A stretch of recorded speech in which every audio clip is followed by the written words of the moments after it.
सुन भोजपुरी गायक माधर चोद, सुधर जा।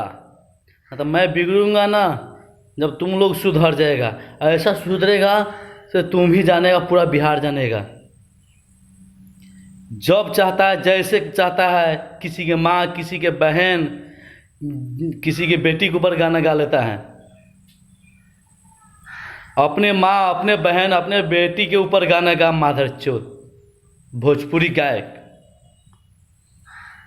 हमको बिहार सरकार और सेंसर बोर्ड से निवेदन है, जल्द से जल्द इस भोजपुरी गायक पे कार्रवाई करे।